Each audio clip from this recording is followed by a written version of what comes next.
Professeur Ibrahima Thiam, directeur de l'UFR Sciences économiques et sociales de l'Université Iba Der Thiam de Thiès. Revenez un peu sur les objectifs du projet, mais également les étudiants formés antérieurement et quelles sont les perspectives. Merci. Donc, nous avons un projet intitulé Distribution et commercialisation des produits locaux au Sénégal, DISCOM, que nous déroulons avec l'Université de Lille en France, avec le soutien de l'Agence française de développement. Donc l'objectif principal du projet, c'est de co-construire une formation en sciences de gestion dans le domaine du commerce et de la distribution des produits locaux.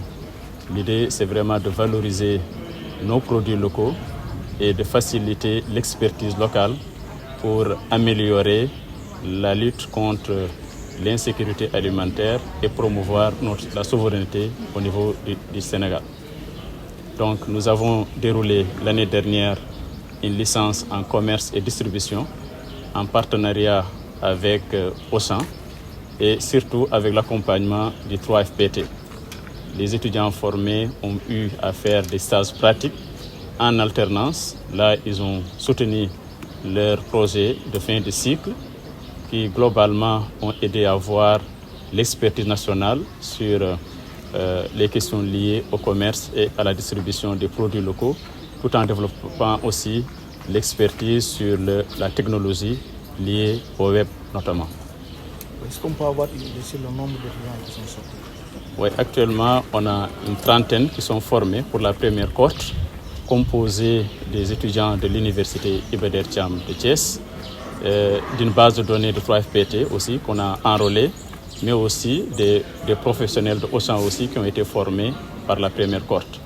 L'enjeu principal, c'était de les renforcer et l'avantage que nous avons, c'est qu'ils sont appelés à s'insérer à travers notamment l'accompagnement de Auchan et de 3FPT. Quels sont les secteurs visés?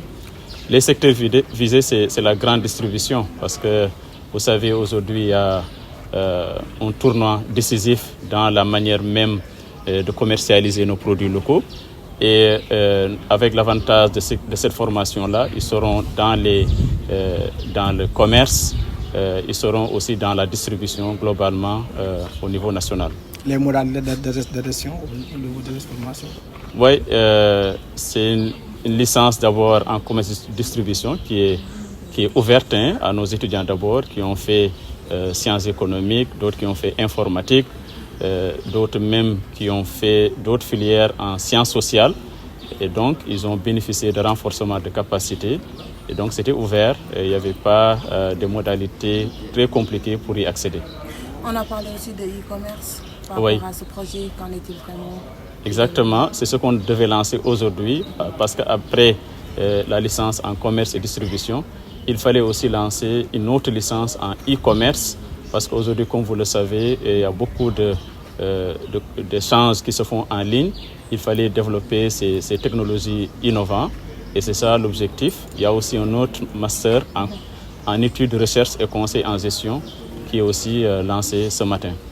Bonjour, je suis Mamadou Sall, chef de projet PEA DISCOM. Vous lancez aujourd'hui un pan du projet qui avait déjà eu lieu il y a de cela quelques temps, où des étudiants sont sortis diplômés. Présentement, quels sont les objectifs? Oui, effectivement, vous avez raison. Le PEA DISCOM est un projet de partenariat entre l'Université de Lille et l'Université de Thiès, notamment entre l'Institut d'administration des entreprises de Lille, qui est une école de formation des cadres, des entreprises et du commerce, et l'UFR Sciences économiques et sociales de l'Université de Thiès. Ce projet a été entamé depuis l'année dernière. Vous avez raison. L'année dernière, on a lancé une première promotion de commerce et distribution, une licence 3. Cette promotion est arrivée à terme. Donc là, maintenant, c'est ce qui nous réunit aujourd'hui. Nous avons fait le démarrage de 2 nouvelles promotions. D'abord une licence 3 e-commerce et ensuite un master études, recherche et conseil en gestion. Voilà, ce sont les deux nouvelles formations qui s'ouvrent et qui vont démarrer sur 13 mois et pour former des cadres dans le commerce de la gestion, mais toujours spécialisés dans les produits et services locaux au Sénégal. L'enjeu, c'est l'insertion. On sait que c'est généralement difficile dans nos pays. Et vous ciblez une filière qui est particulièrement ouverte à l'emploi, notamment le e-commerce. Et dans ce sens-là, quels sont les éléments dont les étudiants, le background dont les étudiants ont besoin pour accéder à ce filière? Oui, tout à fait. Alors, il y a bien évidemment plusieurs enjeux. Le premier élément très important, c'est de former des professionnels de qualité. Et donc, vous ne pouvez pas insérer quelqu'un qui n'est pas bien formé. Donc, c'est pour cela qu'au départ, nous travaillons de manière à donner aux étudiants non seulement toutes les connaissances théoriques, mais également toutes les connaissances et techniques pratiques. Donc, développer les compétences. Et ce n'est pas simplement des compétences universitaires, mais il y a également des compétences concernant le savoir-être. Parce que très souvent, les employeurs nous disent, vous avez des étudiants qui sont formés, qui sont diplômés, mais quand on les regarde travailler, ils n'ont pas le savoir-être. Ils ont des difficultés de parler, ils ont des difficultés de connaître les valeurs professionnelles, de connaître même leur identité professionnelle. Ils ont des difficultés également de savoir comment évoluer dans un environnement professionnel en respectant des principes professionnels, des règles professionnelles, etc. Voilà, donc ces éléments-là qui relèvent du développement personnel sont également enseignés dans nos formations.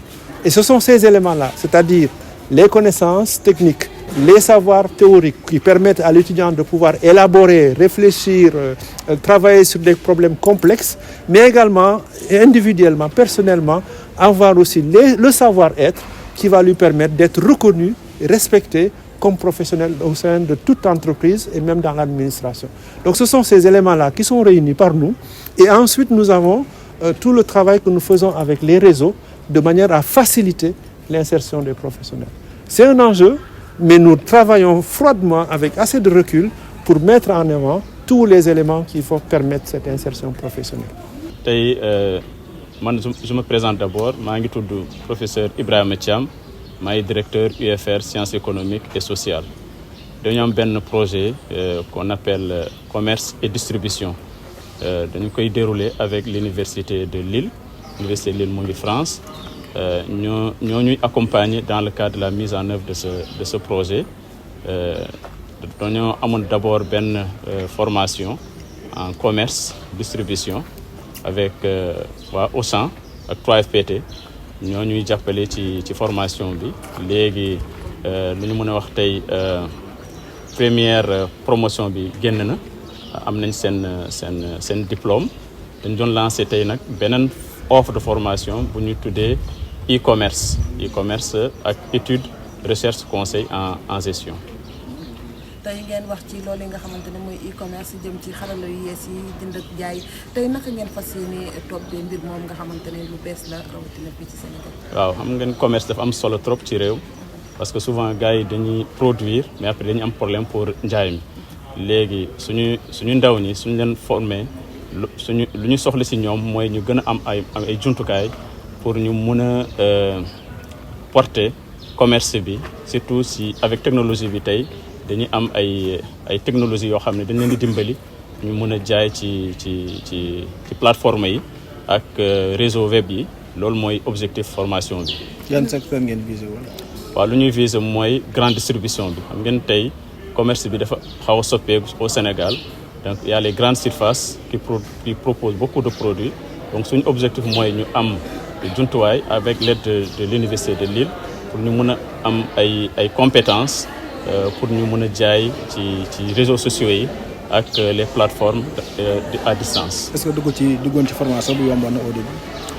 non lii bi jafewul parce que dañoo définir ay critères ñu def accent nag d'abord suñu étudiants yi parce que ñoo am ay étudiants yu amoon formation ci sciences économiques ñeneen ñi def informatique ñoom d'abord lañu bëggoon enrôler ci formation bi ñu am tamit ay partenaires comme Auchan ñu jëlal leen tamit seen cadre ñu bokk ci formation bi ak 3FPT tamit ñu amoon ay candidats ñoom ñëpp ñu boole leen ci benn porte ñu nekk 30 personnes ñoom la ñu njëkk a formé ci commerce et distribution ñu lancé tey nag beneen formation ci e-commerce ak étude de recherche fii tamit du jafe trop ci critères yi parce que on a suñu étudiants yi lañu xam ne naa fii ñu bëri ñoo xam ne defoon nañ fi ay master wala ay licence ñoom la ñuy jël ñeneen tamit ñoo xam ne ci yeneen université sénégalais yi lañ ne ñoom ñëpp leen ñu boole pour am benn expertise nationale boo xam ne ñoom ñu mën a gën a porter commerce en ligne parce que ça c'est aujourd'hui l'enjeu fondamental mooy dimbali leen ba ñu mën a porter commerce bi. tey commerce boobu yaa ngi koy wax sànq ba xam dafa am produit spécifique yoo xamante ne tey moom ngeen fas yéene mettre au devant wala bépp produit boo xamante ne rek teg nañ ko ci marché pour war ko mën a jaay. waaw dañuy dimbali suñu artisans locaux yi par exemple dañuy dimbali suñu commerçants yi parce que ñoom souvent ci suñu séminaire yu bëri dañ leen di boole ci lii bi ci activités yi parce que suñu objectif mooy dimbali surtout sénégalais yi ba ñu mën a jaay dans les réseaux sociaux. xaw leen jàppale ci lu bëri amuñu objectif spécifique par rapport à un produit spécifique produit sénégalais yëpp mën nañ ci bokk. tudd Mamadou Sall Lille laa bàyyi ko même su fekkee sama cosaan fii la Sénégal notamment à Saint-Louis doomu Ndar la ak doomu Fouta même su Ndar laa gën yàgg waaye sama formation France laa ko amee formation universitaire ak formation professionnelle yëpp.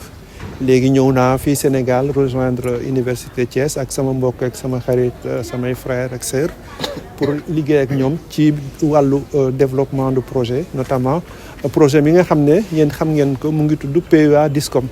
DISCOM nag distribution et commercialisation wàllu mbay mi wàllu njaay mi wàllu commerce waaw loolu mooy DISCOM léegi nag dañuy former étudiants tàggat leen ci loolu.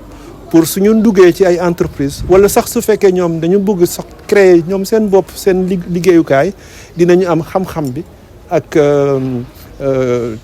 kii savoir technique bi jumtuwaay yëpp ñu mun ko xam mun def seen projet ak développer seen activité. léegi projet boobu daaw la commencé woon njëkk nañu former am na ay étudiants yoo xam ne formé nañ leen ci commerce et distribution ñoom pare nañu.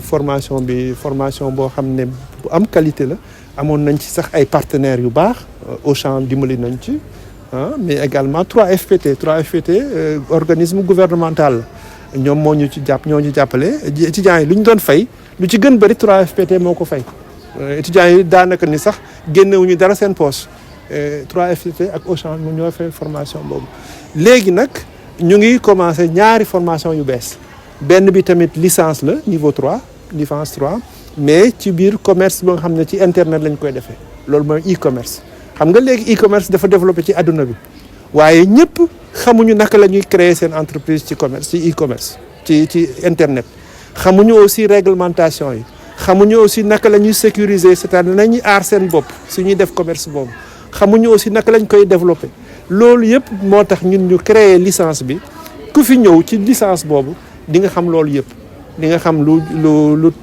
jëm ci droit ci réglementation li nga xam ci lu jëm ci sécurité et li nga xam aussi ci application ak technique yi nan ngay def yéen ñi nekk par exemple ci wàllu information communication xam ngeen ne doo jékki-jékki rek yeewu suba génn sa lal rek ne da ngay créer sa télévision wala da ngay créer sa rajo foog nga am xam-xam bi ñi tamit dañ leen di tàggat ci loolu comme ça ñu mun xam ci xam-xam yu bees ñu mun ci xam lu doy solo lu am solo pour ñu mun créer seen ay entreprise wala suñuy liggéey ci domaine boobu ñu mun ci gis seen bopp. loolu mooy formation ñaar yu ñu démarré benn bi licence e-commerce la benn bi master moo gën kawe master 2 étude recherche conseil en gestion voilà loolu mooy ñaar moom moo taxaw ñu teew fi tey. étudiants yi ñëw nag teew nañu bëri nañu lool sama naataango yi tamit teew maa ngi fii nekk ak directeur UFRCES professeur Ibrahima Thiam ñoom la teew na wax na fi lu am solo Moussa Dia tamit teew na moom tamit professeur de gestion la ñoom ñëpp daal ñoo nekk fii di accompagner étudiants yi di liggéey ak ñoom di liggéey ak entreprise yi pour li ñu jublu yëpp mun sotti ci qualité. voilà loolu laa bëggoon wax di leen di jërëjëfal yéen ñëpp waaw lii am na solo lool merci beaucoup.